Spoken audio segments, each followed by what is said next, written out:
Ito ang balita ngayon sa Philippine Star. Mukhang nilaglag ng US si Pangulong Bongbong Marcos. We are all in and we're not going anywhere, sabi ni Austin sa Shangri-La Dialogue, isang pangunahing forum ng seguridad na dinaluhan ng mga opisyal ng depensa mula sa buong mundo. Ang Pilipinas, isang kaalyado sa kasunduan ng US, ay isang pangunahing fokus ng mga pagsisikap ng Washington na bumuo ng isang arko ng mga alyansa sa buong rehiyon. Pakinggan natin ang analisis ni General Johnny Macanas. Dito sa Philippine Star na news headlines, US on securing Asia, we're not going anywhere. Okay, so US Defense Secretary Lloyd Austin, nagsalita rin siya sa forum, yung Security Forum sa Singapore.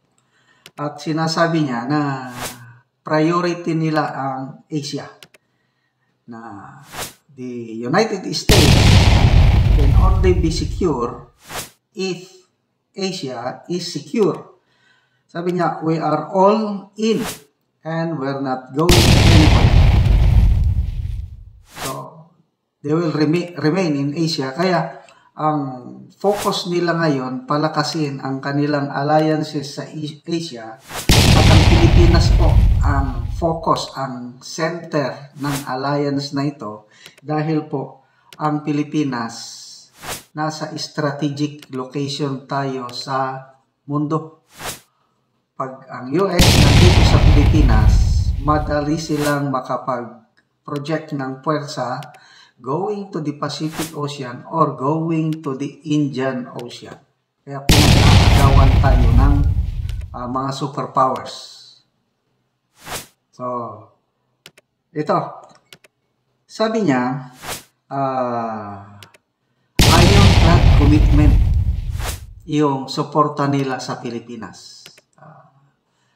Yung Mutual Defense Treaty na 1951 pa pinirmahan, pag may mangyari sa atin, sa bansa, palaging sinasabi ng US, bukang bibig nila, ironclad commitment. Nandyan daw sila para tumulong. So parang marriage, walang divorce, walang iwanan. Commitment ironclad, matigas, maaasahan mo na commitment, tutulong sila. Okay, ang Pangulong Marcos, believe na believe, 101% ang paniniwala niya sa tulong ng US.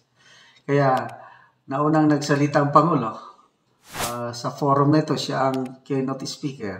At tinanong siya ng media, ano yung red line, ano yung magawa ng China. At pang nangyari ito, i-invoke na ng Pilipinas ang Mutual Defense Treaty. Sabi ng Pangulo, death of a single Filipino, civilian man o sundalo, nako, it is an act of war. Sabi ng Pangulo, i-invoke na niya ang Mutual Defense Treaty. Okay, gera na over the death of one Filipino. So ito ngayon, nung magsalita ang US Defense Chief, tinanong din siya ng media, in case may mamatay na Pilipino sa West Philippine Sea dahil sa bullying ng China, what will be your response? Sabi ng Presidente ng Pilipinas, i-invoke nila ang Mutual Defense Treaty. So anong masasabi mo doon? Nako, ang sagot ng US Defense Chief, malabo, pataliwas. Sabi niya, that's just a hypothetical question.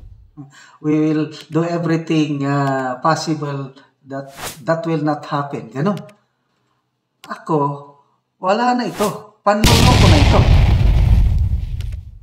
Kung talagang ironclad commitment, yung sinasabi nila, ang magandang sagot sana, gusto kong pakinggan pa, palakpak pa ko pag sabi niya na yes. Pag may mamatay na isang Pilipino sa West Philippine Sea, we will ask Congress that US will go to war with China over the death of one Filipino. Ganon sana ang sagot. Kaya wala. Yung sagot niya pataliwas. Umiwas siya. Nagreklamo yung mga hindi maligaya yung mga nandun sa forum dahil sabi lang niya na hypothetical lang daw at gagawin nila ang lahat para hindi mangyari. Wala namang mga US forces sa West Philippine Sea. Ang nandyan, mga kawawang Pilipino. Either mangingisda o yung mga Philippine Navy Coast Guard personnel na mag-resupply sa UN Shoal or nagpapatrolya sa Scarborough Shoal. Posibleng mangyari yun. Ang China, kahit water cannon lang, nakakamatay din yun. O kaya yung laser, hindi mo talaga maiwasan ang pangyayari. Darating panahon, baka may masawing buhay ng Pilipino sa West Philippine Sea. Kaya palpak yung sagot ng personal. Hindi ko magustuhan yung sagot ng US Defense Secretary na they will do everything na hindi mangyari. Umiiwas siya. Ano ngayon? Sabi ng Pangulo, tutulungan ba tayo?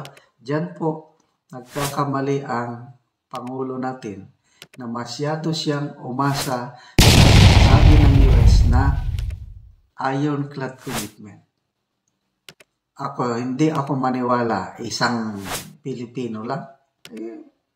Doon nga sa Ukraine, ilang libo na ang namatay na Ukrainians bago nilusog ng Russia ang Ukraine. Ang daming promises na ginawa ng US sa Ukraine. Yung membership ng NATO, wala ring nangyari. So, napasubo ang mga Ukrainians. Napasubo sila sa isang giyera na ang analysis, ang perception ng karamihan is kagagawan ng US. Yun na yung tinatawag na proxy war. So, dito sa Pilipinas, sana hindi darating yung panahon na maging Ukraine din tayo, maging proxy war tayo. Dahil meron tayong Pangulo na sobrang matapang, dumikit sa US. Pag namatayan tayo sa West Philippine Sea, hindi talaga maasahan ang US. Pwede, tulungan nila tayo in terms of financing. I-increase ang ating foreign military aid. Kagaya ng ginagawa nila sa Taiwan.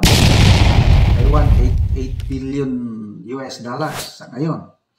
Sa Israel, 26 billion US dollars. Sa Ukraine, 60 US billion dollars. So, sa atin ngayon, dadagdagan pa lang daw nila. Ang atin lang ngayon, kakapiranggot na 40 million US dollars ang ating foreign military assistance. Napakaliit. Dahil naawa daw sila sa atin, dahil sa pambubuli ng China, gagawin nilang 500 million US dollars. Ang liit pa rin kumpara mo sa suporta sa Taiwan, Israel, and Ukraine. Siguro kung namatayan tayo dyan, dagdagan nila, gawin na rin nila 1 or 2 billion dollars. Anong silbi ng pera na yun na namamatayan na tayo? I believe 1982, nagsalita na si President Marcos Sr. tungkol niyan nung nagbisita siya sa US. Sa US Media Open Forum. Yung Mutual Defense Treaty is dapat i-review. Sabi na ng Marcos Sr. na i-review yan dahil disadvantageous kaming mga Pilipino. Pag nagkaroon ng gera, kami lumalaban, namamatay na kayo, namamatay na kami mga Pilipino, samantalang kayo sa US, nagdedebate pa lang sa Kongreso.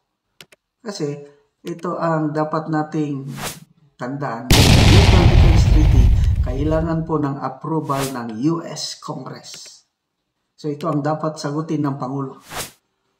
Papayag ba ang US Congress na makipaggera sila sa China over the death of one Filipino soldier or fisherman? Kaya ang US Defense Chief umiiwas dahil sigurado hindi sila tutulong sa atin pag namatayan tayo sa West Philippine Sea. God forbid, sana kaawan tayo ng Diyos na hindi mangyari yan.